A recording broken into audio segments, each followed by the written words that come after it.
তারই অঙ্গ হিসেবে প্রতিটি রাজ্যে সংগঠনের প্রাথমিক স্তর থেকে রাজ্য স্তর পর্যন্ত সম্মেলন প্রক্রিয়া চলছে। এই সম্মেলনকে সামনে রেখে আমরা মহিলারা প্রাথমিক সম্মেলন শেষ করেছি। রাজ্যে 1468টা প্রাথমিক কমিটির সম্মেলন প্রায় শেষের পথে, এবং এই প্রক্রিয়ার পরই আমরা অঞ্চল সম্মেলন করেছি। তো এই অঞ্চল সম্মেলন সারা রাজ্যে হচ্ছে। আমাদের এই পূর্ব আগরতলার দ্বাদশ অঞ্চল সম্মেলন সংগঠিত হবে আগামী 21 তারিখে। তার আগে আমরা বিভিন্ন অঞ্চল বিভিন্ন ধরনের প্রোগ্রাম করছে।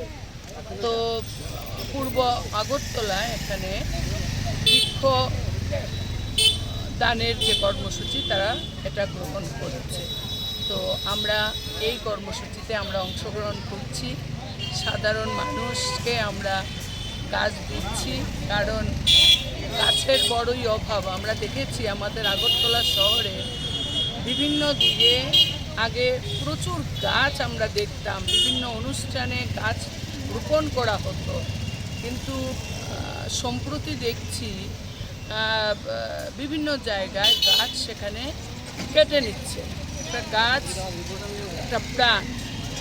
আমাদের যেভাবে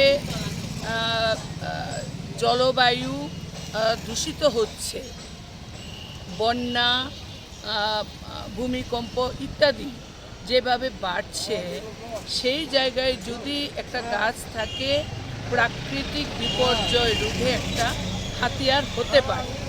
তো তাকে মাথায় রেখেই আমরা এই কর্মসূচি হাতে নিই।